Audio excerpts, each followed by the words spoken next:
Hello दोस्तों, ये video मैं एक ट्रायल के रूप में बना रहा हूँ। क्वारंटाइन और न्यूज़ चैनल्स के चलते बहुत ज़्यादा मैसेजेस आने लग गए थे मेरे पास कि शेयर मार्केट क्या होता है, स्टॉक मार्केट में हम इन्वेस्ट कर सकते हैं क्या, कैसे करें, क्या करें, क्रूड ऑयल में क्या हो गया। तो मैंने सोचा कि वीडियो बनाने स्टार्ट कर देते हैं, सबको पता चलेगा और अच्छा एक प्रोफाइल भी रेडी हो जाएगी। तो मैं इसमें कोई बेसिक से या फिर एडवांस से ऐसे कुछ ट्राई नहीं कर रहा हूँ अभी। जैसे जैसे मार्केट में चलता रहेगा वैसे वैसे मैं वीडियोस बनाता रहूँगा, जो कुछ अलग होगा मार्केट में उसके ऊपर। तो आज सबसे ज़्यादा जो घमासान हुआ था पूरी दुनिया में कि जो क्रूड ऑयल है उसकी प्राइस माइनस में चली गई। तो ये क्या हुआ, कैसे हुआ, ये समझ में तो किसी के भी नहीं आया है पूरी तरीके से कि क्या हुआ है, पर फिर भी एकदम सिंपल तरीके से समझाने की कोशिश करूँगा। तो लास्ट तक देखिएगा। क्रूड ऑयल के दो बेंचमार्क है दुनिया में, एक ब्रेंट ऑयल और एक WTI। दोनों अमेरिका बेस्ड है और मतलब ब्रेंट ऑयल सबसे बड़ा बेंचमार्क है जो कि विश्व का 2/3 2/3 पार्ट जो है वो उससे डिसाइड होता है, और WTI से 1/3 पार्ट ऑफ जो क्रूड ऑयल है उसकी प्राइजेस उसी से डिसाइड होती है। तो हुआ क्या था, ये बात है 20 अप्रैल की। 20 अप्रैल को जो WTI क्रूड है उसकी रेट -$37 चली गई थी। क्यों गई, कैसे गई? अब जो कमोडिटी मार्केट होता है, कमोडिटी मार्केट मतलब जिसमें सोना, चांदी, तेल, ज्वार, बाजरा, गेहूँ ऐसी कमोडिटीज़ का ट्रेडिंग हो उसमें, तो वो कमोडिटी मार्केट कहलाता है।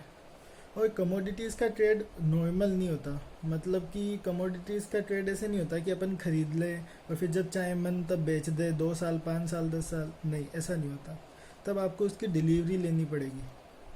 ठीक है, कमोडिटीज़ का ट्रेड होता है ऑप्शंस और फ्यूचर्स में। तो फ्यूचर्स में क्या होता है कि हर महीने प्राइस एक्सपायर होती है।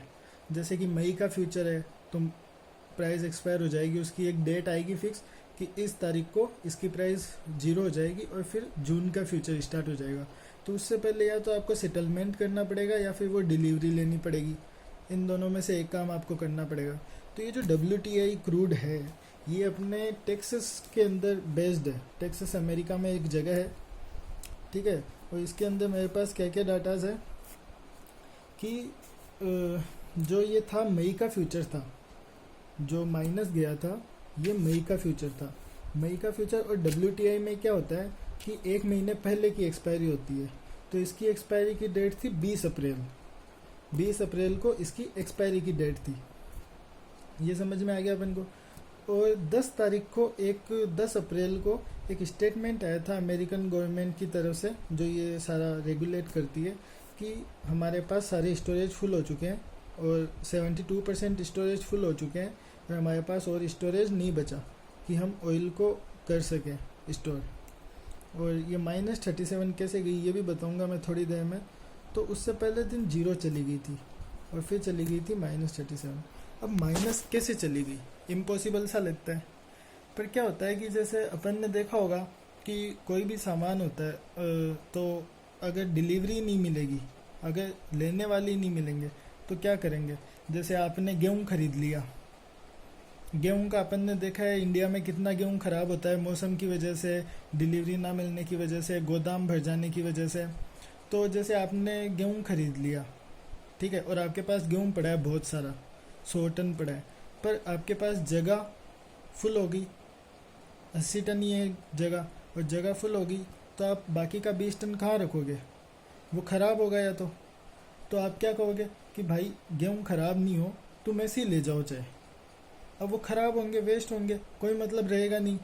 तो क्या हुआ कि यार ले जाओ तुम, हमें ऐसे ही फेंकने पड़ेंगे, तुम्हारे काम आ जाएंगे। अब फिर भी डिलीवरी नहीं मिलती है तो कहते भाई साहब 5-10 रुपये मेरे से ऊपर से ले लो, तुम ले जाओ इसको, ठीक है, ताकि सामान वेस्ट ना हो।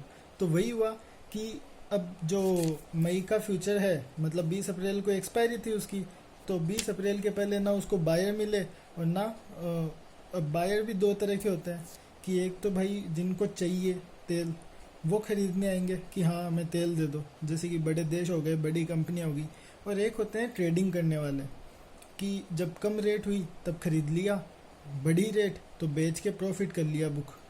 तो बात ये होगी कि ना तो वो ट्रेडिंग वाले बायर आए और ना डिलीवरी लेने वाले बायर आए, तो क्या होगा, कंपनी के पास तेल बचा था और तेल का प्रोडक्शन रोक नहीं सकते, क्योंकि अगर प्रोडक्शन रोक दे और फिर वापस स्टार्ट करना पड़े तो उसकी रेट बहुत ज़्यादा पड़ती है। मशीनें और वो सारा अगर आप देखोगे जानोगे तो उसमें आपको पता चलेगा कि ऐसे प्रोडक्शन रोक नहीं सकते तेल का, क्योंकि फिर वापस मशीनों को शुरू करने में और तेल का उत्पादन वापस बराबर करने में बहुत ज़्यादा रेट पड़ जाती है। तो इससे अच्छा सोचते हैं कि चलो ठीक है जाने दो, थोड़ा बहुत रुपये ऐसे वेस्ट हो रहा है वो सह लेंगे, पर बंद चालू नहीं हो सकती मशीनें बार बार। तो दिक्कत क्या थी कि ये जो -$37 आया है ये सिर्फ 20 अप्रैल को आया था और 20 अप्रैल को आते ही इसकी प्राइस एक्सपायर हो गई। मतलब कि सारा का सारा तेल, अब उसके बाद में क्या हुआ, उसका क्या नहीं हुआ, वो कोई नहीं बता सकता, क्योंकि वो ना डाटा कहीं पे आया है ना किसी को कुछ पता है। पर यह है कि ये जो $0 पे जो एक्सपायरी होती थी वो -37 पे जाके हुई, जबकि ऐसा कुछ नहीं है कि तेल सस्ता हो गया या ऐसा कुछ है। 20 जो जून के फ्यूचर है, ये मई का फ्यूचर था वो एक्सपायर हो गया, जो जून के फ्यूचर है उसकी रेट अभी भी $20 ही है, और जो आगे के फ्यूचर्स है उनकी रेट भी एकदम वैसी की वैसी है, कोई दिक्कत वाली बात नहीं है। वो बस डिलीवरी की वजह से ये दिक्कत आई थी, थोड़ी बहुत हल्का फुल्का जो कोरोना वायरस की वजह से या फिर मांग की कमी की वजह से वो नीचे गिर रही है रेटें और ऊपर जा रही है, वो तो होता ही है। और जैसे -37 था और ये था, तो ये तो बिल्कुल भी टेक्निकल एस्पेक्ट से तो बिल्कुल ही उल्टा पड़ गया था, ये पॉसिबल ही नहीं था फिजिकली। तो सीधी सी बात है कि कौन आपको रुपए देगा खरीदने के लिए। लोगों ने सोचा हम क्रूड ऑयल खरीदते हैं, हमें $37 तो ऐसे मिल जाएंगे, फिर प्रॉफिट होगा, ऊपर जाएगा तो बेच देंगे, तो वो प्रॉफिट अलग होगा। पर ऐसा कुछ नहीं होता है, वो उसी दिन एक्सपायर हो गया था। और आपको एक्सपायरी का ध्यान रखना पड़ता है जब आप कमोडिटी में ट्रेड करते हो, क्योंकि वापस उसको टाइम के पहले बेचना भी पड़ता है, नहीं तो आपको अमेरिका जाके वो क्रूड ऑयल की डिलीवरी फिजिकली लेनी पड़ेगी। क्रूड ऑयल आपको लेके आना पड़ेगा, नहीं तो आपके ऊपर वैसे केस हो जाएगा। ठीक है, तो ऐसा कुछ नहीं होता और आप इसमें ट्रेड भी नहीं कर सकते।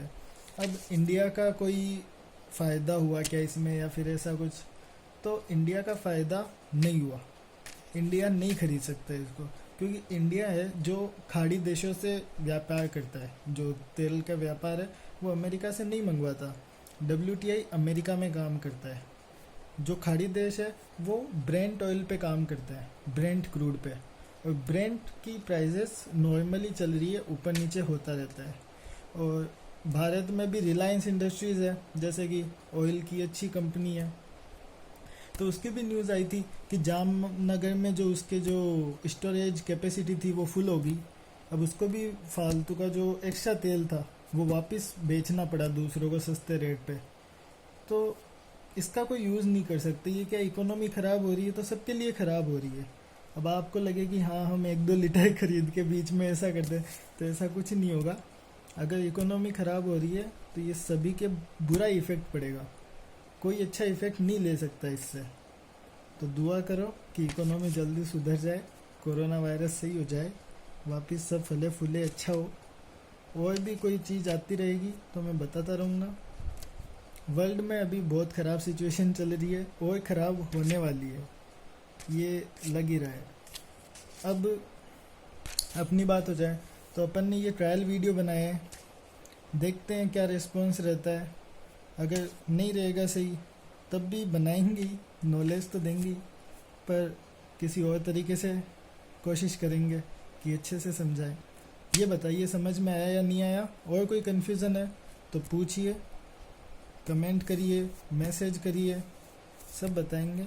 और इन्वेस्ट करने के लिए शायद खुद ही इन्वेस्ट करें नॉलेज लेके, तो ज़्यादा सही रहेगा, किसी और पे भरोसा कम ही करना चाहिए।